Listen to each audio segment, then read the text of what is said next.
नमस्ते सेवाहरू। आज चाहिँ म यो भलाउचौरी नडा स्वर्गीय श्याम कुमार ओक्राबोको अन्त्येष्टि आज गरिने भएको हुनाले म अहिले यो भलाउचौरी नडामा चाहिँ आइपुगेको छु। यहाँ हामी सम्पूर्ण दाजुभाइहरू भेला हुँदैछौँ। नागी डाँडा छ, त्यो डाँडामा उत्तिसको यत्रो लाठो वरपरि कति लामो छ त्यति नै बोकेर ल्याउँदो रहेछ यसरी 15-20 जनाले। अनि मान्छे मरेको म त विदेशी केटा इन्जिनियर ग्रुप थियो होइन, तिनीसँग चाहिँ प्रोजेक्ट भिजिट गरेर फर्किँदै थिएँ। अनि के हो भने हेरेको त खुट्टा यहाँ गिरा छ, यता हात गिरा छ, सबै काटा छ मान्छेको है। अलिअलि चलाएर कालो कालो भएको चाहिँ डढाएर के सिकाएछ।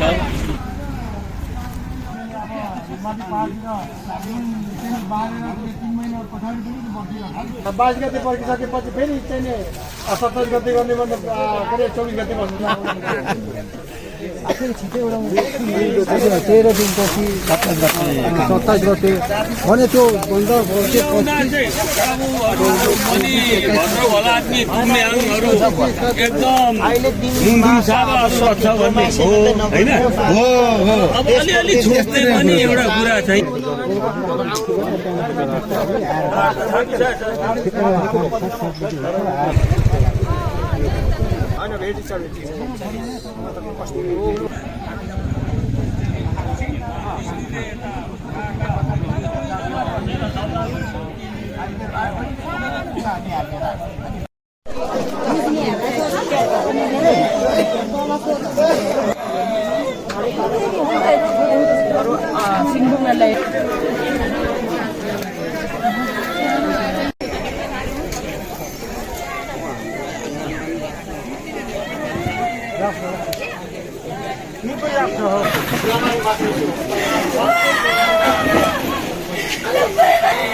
Tiga bantam dia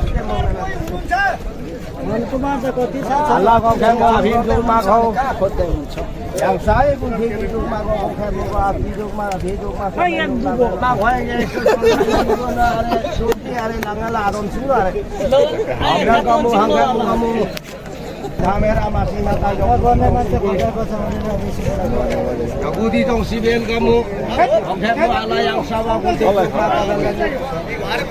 awadi yang ada apa kok kamu di pangkat apa ini malu sedikit cita tuh mau oke pani boyo so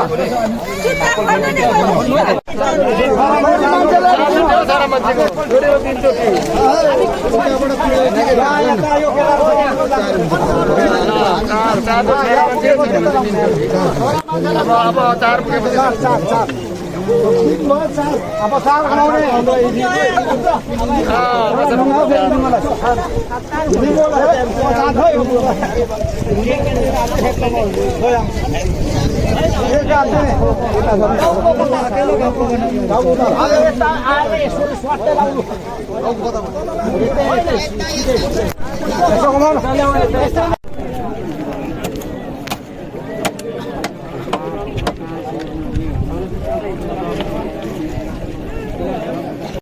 मित्र आफन्तजनहरू विभिन्न राजनीतिक दलहरूबाट आउनुभएका राजनीतिक कर्मीहरू समाजसेवी यहाँ उपस्थित सम्पूर्ण मलामी दलहरूको म ध्यान आकर्षण गर्न चाहन्छु।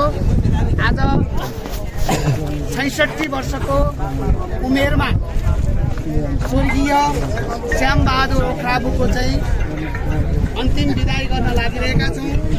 जन्मपछि मृत्यु शाश्वत सत्य नै हो। तपाईँ हामीले चाहेर नचाहेर पनि यसलाई स्वीकार्नु हामीसँग विकल्प छैन। नियम हो र पानी भएको ठाउँमा सामूहिक अकल्पनीय हुन्छ। त्यसैले यो 65 वर्षकै उमेरमा असामयिक निधनप्रति हामी सम्पूर्ण मलामीजनहरू इष्टमित्र कुटुम्ब आफन्तहरू सबै भावविल विवल स्तब्ध र मर्माहत भएका छौँ। यस दुःखद घडीमा स्वर्गीय श्यामबहादुर ओख्राबुप्रति हार्दिक श्रद्धासुमन अर्पण गर्दै शोकाकुल परिवारजन घरको एउटा अभिभावक बुवा गुमाउनु पर्दा जुन ओख्राबु परिवारमा परेको एउटा अकल्पनीय र असहनीय घटनाप्रति हामी सम्पूर्णको तर्फबाट चाहिँ उहाँप्रति हार्दिक संवेदना प्रकट गर्छौँ।